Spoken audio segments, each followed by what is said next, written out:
Once again, you are welcome to my YouTube channel Education Point of Nandini. আজিৰ আলোচনা class 10ৰ ইংৰাজীৰ দ্বিতীয় পাঠ Nelson Mandela long walk to freedom. On that lovely autumn day, I was accompanied by my daughter Janani. Accompany মানে to go together, অৰ্থাৎ একেলগে যোৱা বা সংগ দিয়া. So ইয়াৰ অৰ্থ হ'ব যে সেই মনোমোহা শাৰদীয় দিনটোত মই মোৰ জীয়ৰী জেনানীৰ সৈতে একেলগে গৈছোঁ. এইখিনিতে গুৰুত্বপূৰ্ণ কথাটো হৈছে ইয়াত আলোচনা কৰা হৈছে 10th মে'ৰ কথা, অৰ্থাৎ মে' মাহৰ 10 তাৰিখৰ কথা. চ' মে' মাহৰ 10 তাৰিখ কেনেকৈ এটা শাৰদীয় দিন হ'ব পাৰে বা শৰৎকালৰ দিন হ'ব পাৰে, এই বিষয়ে তোমালোকৰ সমাজ বিজ্ঞানৰ ছাৰক সুধি ল'বা. মই মাত্ৰ কৈ থওঁ যে অটমনৰ পিছত আহিব উইণ্টাৰ, অৰ্থাৎ শৰৎকালৰ পিছত আহিব শীতকাল. কিন্তু মে' মাহৰ পিছত যেতিয়া জুন জুলাই তেতিয়াতো দেখা যায় যে আমাৰ ইয়াত গৰম পৰে, কিন্তু সাউথ আফ্ৰিকাত কি পৰিব, ঠাণ্ডা পৰিব. সেইটো কিয় হয় সেই বিষয়ে তোমালোকৰ সমাজ বিজ্ঞানৰ ছাৰক সুধিবা বা ইউটিউবত তোমালোকে সাউদাৰ্ণ হেমিস্ফিয়াৰ ভাৰ্চেছ নৰ্দাৰ্ণ হেমিস্ফিয়াৰ বুলি টাইপ কৰিলেও আহি যাব. মই মাত্ৰ কৈ থওঁ যে দক্ষিণ আফ্ৰিকা দক্ষিণ গোলাৰ্ধত আৰু আমি থাকোঁ উত্তৰ গোলাৰ্ধত, গতিকে আমাৰ পৰা সিহঁতৰ ঋতুবিলাক সম্পূৰ্ণ ওলোটা. On the podium, Mr. D. Clark was first sworn in as second deputy president. Podium মানে হ'ল মঞ্চ, অৰ্থাৎ মঞ্চত প্ৰথমে মিষ্টাৰ ডি ক্লাৰ্কক দ্বিতীয় উপৰাষ্ট্ৰপতি হিচাপে শপত বাক্য পাঠ কৰোৱা হৈছিল. Then Thabo Mbeki was sworn in as first deputy president. তাৰপিছত থাবু বেকিক প্ৰথমজন উপৰাষ্ট্ৰপতি হিচাপে শপত বাক্য পাঠ কৰোৱা হয়. অৰ্থাৎ সাউথ আফ্ৰিকান চৰকাৰত এজন ৰাষ্ট্ৰপতি, এজন প্ৰথম উপৰাষ্ট্ৰপতি আৰু এজন দ্বিতীয় উপৰাষ্ট্ৰপতি থাকে. When it was my turn, I pledged to obey and uphold the Constitution and devote myself to the well-being of the Republic and its people. When it was my turn, যেতিয়া মোৰ পাল পৰিছিল বা মোৰ সময় আহিছিল, I pledged, মই প্ৰতিজ্ঞা কৰিছিলোঁ, to obey, মানি চলিবলৈ, and uphold, ৰক্ষা কৰিবলৈ, the Constitution, সংবিধানখন, and to devote myself, আৰু ডিভোট মানে উৎসৰ্গা কৰা, নিজকে উৎসৰ্গা কৰিবলৈ, to the well-being, কল্যাণৰ প্ৰতি, of the Republic and its people, এই ৰিপাব্লিকখনৰ অৰ্থাৎ দেশখনৰ আৰু ইয়াৰ মানুহৰ. অৰ্থাৎ যেতিয়া মোৰ প্ৰতিজ্ঞা লোৱাৰ সময় আহিছিল, মই তেতিয়া সংবিধানখন মানি চলি আৰু সংবিধানখন ৰক্ষা কৰি এই নতুনকৈ গঠিত হোৱা দেশখনৰ আৰু ইয়াৰ জনগণৰ কল্যাণৰ প্ৰতি নিজকে উৎসৰ্গিত কৰিবলৈ সংকল্প লৈছিলোঁ.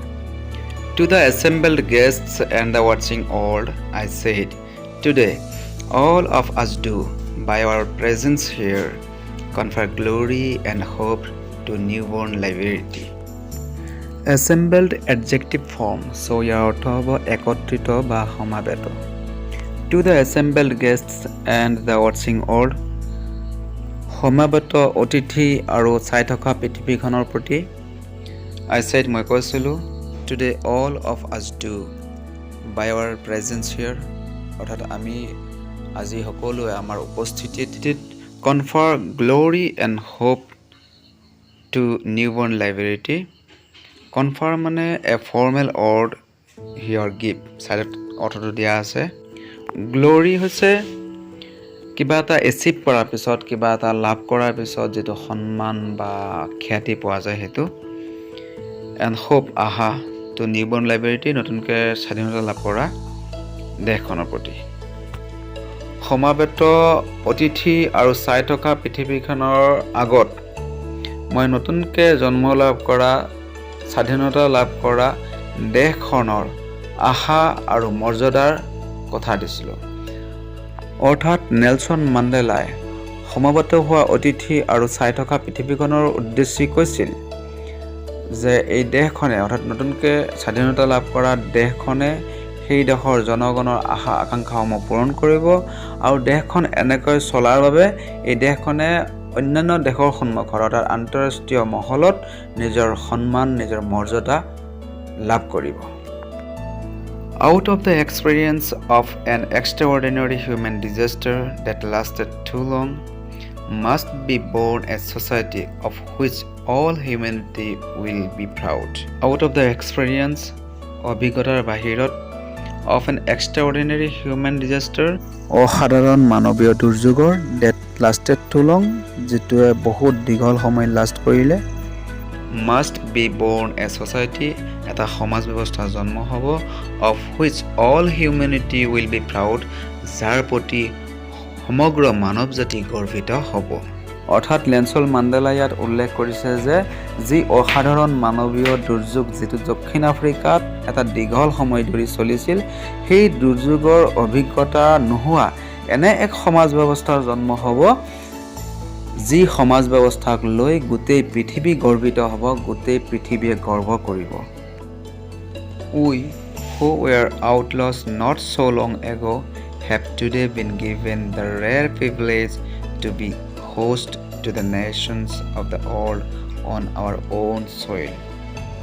Outlaws অৰ্থটো কাষত দিয়া আছে।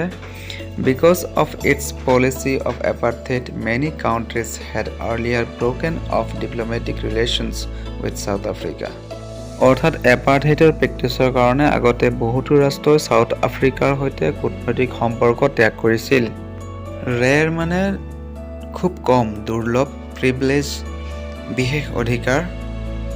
হোষ্ট মানে কোনো টিভি প্ৰগ্ৰেম বা ৰেডিঅ' প্ৰগ্ৰেম বা কোনো বিহু অনুষ্ঠান যোনে পৰিচালনা কৰে বা যাৰ ঘৰত অতিথি আহে, যোনে অতিথি আপ্যায়ন কৰে, তেওঁকো হোষ্ট বুলি কোৱা হয়।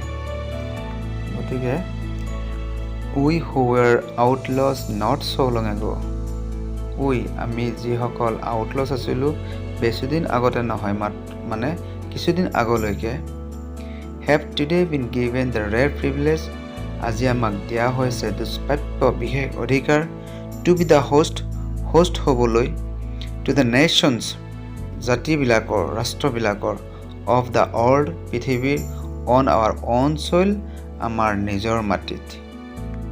অৰ্থাৎ এইখিনিতে নেলছন মাণ্ডেলাই উল্লেখ কৰিছে যে এপাৰ্থেইডৰ প্ৰেক্টিছৰ কাৰণে যিসমূহ ৰাষ্ট্ৰই আগতে সাউথ আফ্ৰিকাৰ সৈতে কূটনৈতিক সম্পৰ্ক ত্যাগ কৰিছিল, সেই ৰাষ্ট্ৰসমূহ আজি সাউথ আফ্ৰিকাৰ মাটিত উপস্থিত হৈছে আৰু সাউথ আফ্ৰিকাক হোষ্ট হোৱাৰ ৰেৰ প্ৰিভিলেজ প্ৰদান কৰিছে।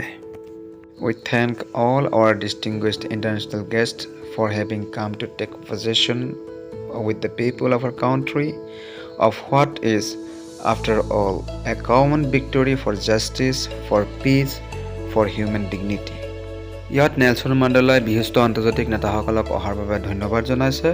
লগতে তেওঁ উল্লেখ কৰিছে যে এইটো এটা কমন ভিক্টৰী ফৰ জাষ্টিছ, ন্যায়ৰ, ফৰ পিচ, শান্তিৰ, ফৰ হিউমেন ডিগনিটি আৰু মানৱ মৰ্যাদা। We have at last achieved our political emancipation. আমি অৱশেষত আমাৰ ৰাজনৈতিক স্বতন্ত্ৰতা লাভ কৰিলোঁ, আমাৰ মুক্তি লাভ কৰিলোঁ। ইমানচিপেশ্যন মানে ফ্ৰীডম ফ্ৰম ৰেষ্ট্ৰিকশ্যন, মানে আগতেও ফ্ৰীডম আছিলে, বাট ইট ৱাজ ৰেষ্ট্ৰিক্টেড, এইটো সীমাবদ্ধ আছিলে। এতিয়া সেই সীমাবদ্ধতাৰ পৰা একেবাৰে সম্পূৰ্ণ মুক্তি, সম্পূৰ্ণ স্বতন্ত্ৰতা, সম্পূৰ্ণ স্বাধীনতা লাভ কৰিলোঁ। উই প্লেডছ, আমি প্ৰতিজ্ঞা কৰিছিলোঁ, আৱাৰ চেল্ফ, আমি নিজকে, টু লিবাৰেট, মুক্ত কৰিবলৈ, অল আৱাৰ পিপল, আমাৰ সকলো ৰাইজক, আমাৰ সকলো জনগণক, ফ্ৰম দ্য কণ্টিনিউইং বণ্ডেজ অফ পভাৰ্টি, অবিৰতভাৱে চলি অহা বান্ধোন, অফ পভাৰ্টি, দৰিদ্ৰতাৰ, ডিপ্ৰেভেশ্যন, বঞ্চনা, ছাফাৰিং, দুখ কষ্ট, জেণ্ডাৰ এণ্ড আদাৰ ডিছক্ৰিমিনেশ্যন, লিংগ আৰু অন্যান্য বৈষম্যৰ পৰা। ইয়াত নেলছন মাণ্ডেলাই দৰিদ্ৰতা, বঞ্চনা, দুখ কষ্ট, লিংগ বৈষম্য বা অন্যান্য বৈষম্যৰ যি অবিৰত বান্ধোন, সেই বান্ধোনৰ পৰা তেওঁৰ দেশৰ জনগণক মুক্ত কৰাৰ বাবে নিজকে প্ৰতিজ্ঞাবদ্ধ কৰা কথা কৈছে। Never, never and never again shall it be that this beautiful land will again experience the oppression of one by another. Operation মানে অত্যাচাৰ, উৎপীড়ন। নেলছন মাণ্ডেলাই কৈছে যে এই ধুনীয়া ভূমিডৰাত আৰু কোনোদিন কোনো মানুহ কাৰো দ্বাৰা অত্যাচাৰী নহয়। The sun shall never set on so glorious a human achievement. Glorious মানে গৌৰৱময়, a human achievement এটা মানৱীয় সফলতা, অৰ্থাৎ মানৱীয় সফলতাৰ সূৰ্যটো আৰু কোনোদিন অস্ত নাযায়। Let freedom reign. God bless Africa.